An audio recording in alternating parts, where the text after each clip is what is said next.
Hello students, मैं आपका Sukhdev sir. नहीं, बताने की वैसे ज़रूरत नहीं है, लेकिन फिर भी चलो बता देते हैं।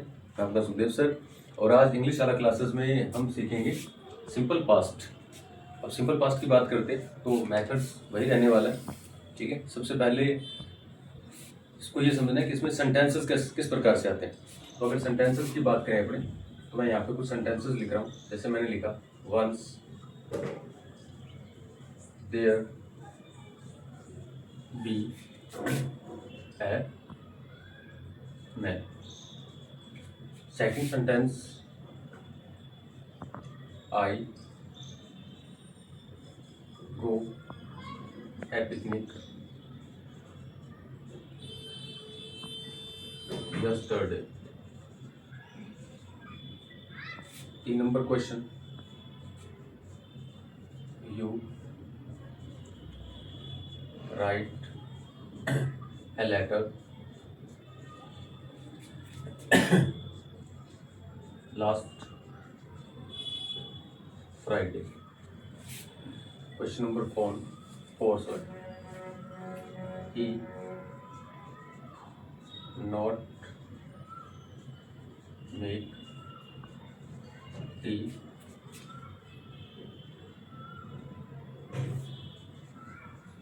two days ago. Question number 5.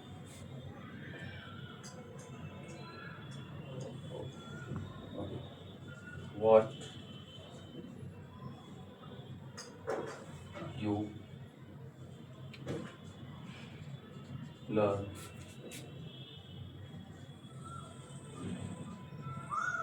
yesterday. तो इस प्रकार के सेंटेंसेस अपने को देखने को मिलते हैं। ये जो सेंटेंसेस है, मोस्टली सिंपल पास्ट जब भी आएगा तो इसमें यही सेंटेंसेस आपको देखने को मिलेंगे। थोड़ा बहुत चेंजेस हो सकते हैं, लेकिन मोस्टली इस वीडियो से सारा सिंपल पास्ट कवर हो जाएगा। जब भी इस प्रकार के सेंटेंसेस आते हैं तो सिंपल जो पास्ट है उसमें 2 चीज़ देखने को मिलेगी अपने को। एक तो V2 और एक डिड प्लस V1। अब जो V2 है या डिड प्लस V1 है, ये आता है अपना पॉजिटिव सेंटेंस के साथ, और ये आएगा नेगेटिव या इंटेरोगेटिव सेंटेंसेस के साथ। और जब भी आपको सेंटेंस के अंदर V2 मिलता है या डिड प्लस V1 मिलता है, तो हिंदी के अंदर अगर आप इसे ट्रांसलेट करते हैं हिंदी में, या ये और ये मिलेंगे। या इसके अलावा मान लो कि जैसे यहाँ हो गया मैंने खाया, तो यह आ गया। लेकिन कई बार होता है कि मैंने देखा, तो देखा में ध्यान से देखना, देखा, सो आई सो ए स्नैक, मैंने एक स्नैक देखा। तो देखा में लास्ट में मात्रा देखो किसकी आ रही है, आ की आ रही है, और इस आ को कन्वर्ट कर दो ई में, सॉरी थोड़ा ध्यान दें, आ गया तो आ को कन्वर्ट कर दिया या में। देखी, लास्ट में मात्रा क्या आ रही है, ई आ रही है, तो इसमें कन्वर्ट कर दो। देखे, ए आ रहा है, तो ये में कन्वर्ट हो जाएगा। ठीक है, जब आप हिंदी से इंग्लिश ट्रांसलेट करते हैं तब, या हिंदी से इंग्लिश में और इंग्लिश से हिंदी में ट्रांसलेट करते हैं तब, ये हो गया। अब अगर इसके कीवर्ड्स की बात करें, क्योंकि देखो अगर आप सेंटेंस बना रहे हैं, कंपटीशन एग्जाम हो या फिर आपकी क्लासेस के एग्जाम हो, तो उसमें आपको ब्लैंक मिलेगा, ब्लैंक को फिलअप करना होता है। उसमें सिर्फ मैन वर्ब गिवन होती है, और उसके जो कीवर्ड्स होते हैं, मतलब पहचान के लिए जो शब्द होते हैं वही होते हैं। लेकिन जब आप सेंटेंस बनाते हैं तब आपको ये कीवर्ड्स नहीं होते हैं। इसलिए ज़रूरी है कि सारा का सारा अपने एक ही वीडियो के अंदर कवर करें। अब इसके कीवर्ड्स की बात करें तो कीवर्ड्स यही मेंशन कर देता हूँ।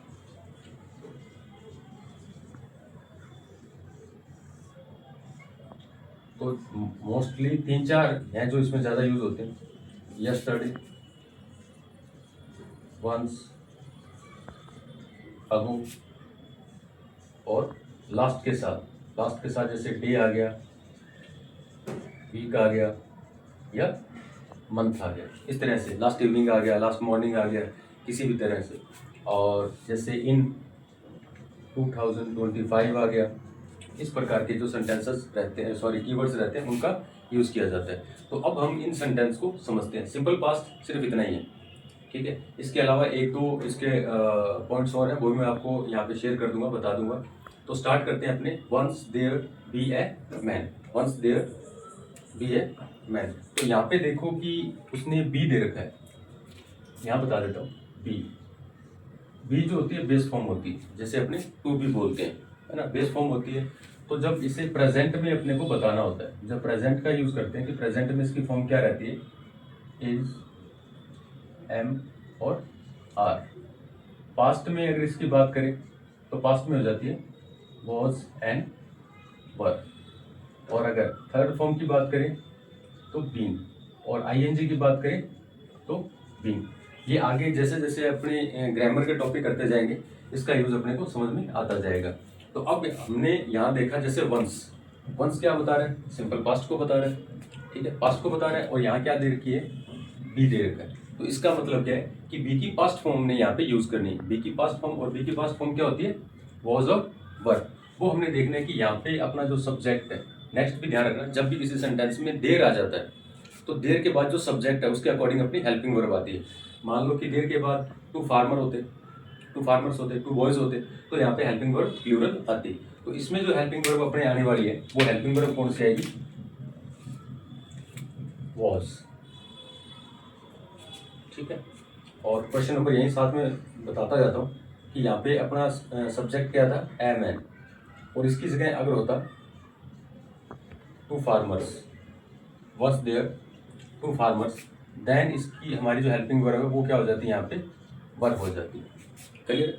उसके बाद नेक्स्ट पे चलते हैं। नेक्स्ट की अपने बात करें तो यस्टरडे, ये जैसे ये बता रहा है yesterday, once ago, last day, week, month in 2025। और आपको सिंपल पास्ट में मैंने बताया था, ध्यान रखना वहाँ भी वंस था, लेकिन वंस अ डे रिपीट होने वाला काम है, वंस अ डे रिपीट होने वाला था। ट्विस अ डे रिपीट हो रहा है, दिन में एक बार या दिन में 2 बार, लेकिन ये बताता है एक बार, पास्ट, अर्लियर पास्ट की ये बात करता है, ठीक है। तो यस्टरडे आ गया, इसमें सब्जेक्ट का कोई ज़्यादा फर्क नहीं पड़ता है, ज़्यादा क्या पूरा ही फर्क नहीं पड़ता है। आई हो, सिंगुलर हो या प्लूरल सब्जेक्ट हो, V2 आएगा। सेंटेंस का पहचाना कि ये सेंटेंस यस्टरडे है तो सिंपल पास्ट का है, और सिंपल पास्ट में V2 या डिड प्लस V1 लगता है। तो यहाँ देखो सेंटेंस ये पॉजिटिव है तो इसका आ जाएगा V2, और इसका V2 होता है वेंट। नेक्स्ट है you write a letter last Friday, last Sunday, last Monday, last day, last morning, last evening. Last के साथ कुछ भी आ जाता है तो V2 या डिड प्लस V1 का यूज होता है। तो नेगेटिव नहीं है, ना ही इंटेरोगेटिव है, सिंपल सेंटेंस है। देन यहाँ पे हम लिखेंगे राइट की second form wrote. Fourth sentence में ही नोट मेड टी 2 days अगो, जब अगो आ जाए 2 दिन पहले का बात कर रही है कि 2 दिन पहले उसने चाय नहीं बनाई थी, ठीक है। तो यहाँ पे नेगेटिव सेंटेंस हो गया, और नेगेटिव या इंटेरोगेटिव जो सेंटेंस होता है वो क्या कहता है, डिड V1। और तो इसका आंसर क्या हो जाएगा, डिड नॉट देर का है तो not V1 make, did not make tea 2 days ago. Last sentence what you learn yesterday, interrogative हो गया। कौन सा हो गया ये, इंटेरोगेटिव हो गया, क्योंकि इसके लास्ट में इंटेरोगेशन मार्क है, ठीक है। उसमें भी डिड प्लस V1 लगाना है। तो पहला जो ब्लैंक है ये आ गया डिड, और यहाँ पे V1 लर्न, ये हो गया, ठीक है। तो आई होप ये जो सिंपल पास्ट था ये आपको अच्छे से समझ में आया होगा, और इससे बाहर कुछ भी नहीं है, इतना ही है। और जो 10th क्लास के स्टूडेंट है या किसी भी क्लास के स्टूडेंट है, कम्पिटिटिव एग्जामिनेशन जो स्टूडेंट तैयारी कर रहे हैं उनके लिए ये कीवर्ड्स याद रखने, ये फॉर्मूला याद रखना, ठीक है। और जो लोकल क्लासेज या बोर्ड क्लासेस के स्टूडेंट हैं जिनको 10th क्लास के अकॉर्डिंग पढ़ना है, तो उनके लिए क्या होता है कि थोड़ा सा इन चीज़ों को ध्यान में रखना है, ठीक है। और जैसे इसका यूज़ क्या होता है ये भी अपने देख लें। एक तो पास्ट का कोई इवेंट है जो कि हो गया है, पास्ट का इवेंट है हो गया, उसके लिए इसका यूज़ होता है। सेकंड वन क्या होता है, जैसे 10th क्लास की बात करूँ मैं, 9th क्लास, 8th क्लास, तो आपको स्टोरी लिखनी होती है, ठीक है, या फिर आपको पैराग्राफ लिखना होता है। और आपको मोस्टली पता है कि जो स्टोरी होती है या पैराग्राफ तो प्रेजेंट टाइम में भी आ सकता है, फ्यूचर के बारे में भी आ सकता है, और पास्ट के बारे में भी आ सकता है। लेकिन जो स्टोरी होती है वो हमेशा आपको पास्ट टेंस के अंदर लिखनी होती है। कोई सी भी स्टोरी उठा लो आप, इसी से ये जो दे रखा है इसमें ही मिलेगा, इसके अलावा कुछ भी नहीं मिलेगा। मस्ट देयर वाज है, करो इट वाज थर्स्टी। अब ये इट वाज वाला, यहाँ देखो ये जो वाज है, ये वाज वाला सेंटेंस अपना क्या बता रहा है, ये स्टेट बता रहा है, ठीक है। एक स्टोरी याद करो आप, उसमें मैं ये सारे ही जो अपने यूज़ किए, V2 यूज़ किया है, डिड यूज़ किया है, नॉट यूज़ किया है, वो सारे के सारे एक ही स्टोरी के अंदर मैं कवर करवाता हूँ। तो स्टोरी को आप ध्यान से देखना और आप समझ जाओगे कि यहाँ पे आंसर क्या आने वाला है। Once there be an old man, he have a son.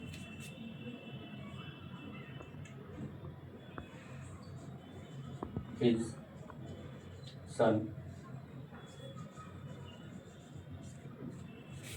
fall into a bad company. The old man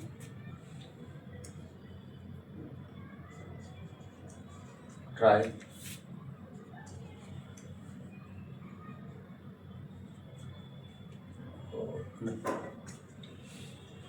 the old man advise him,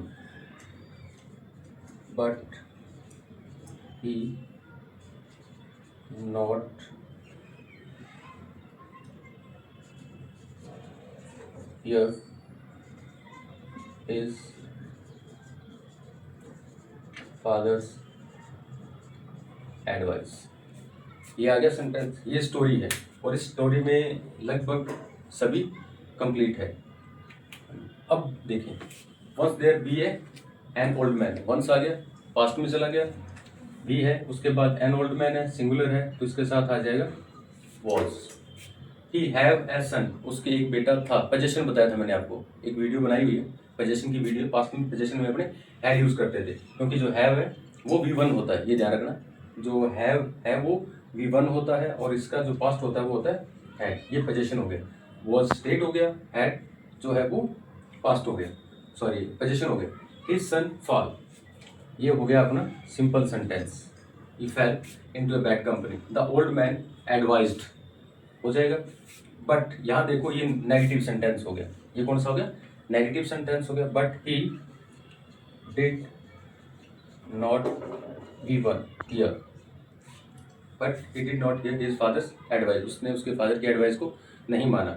और जो इंटेरोगेटिव सेंटेंस है, लास्ट एक सेंटेंस बच गए, जो इंटेरोगेटिव सेंटेंस है, इंटेरोगेटिव सेंटेंस के अंदर क्या हो जाएगा, डिड प्लस V1 हो जाता है, डिड प्लस V1 हो जाता है। और जो नेगेटिव सेंटेंस होता है, एक नेगेटिव सेंटेंस, नोट का मैं आपको थोड़ा सा बता देता हूँ यहाँ पे, ही डिड नॉट, तो डिड जो हेल्पिंग वर्ब है उसके जस्ट बाद नॉट आ रहा है।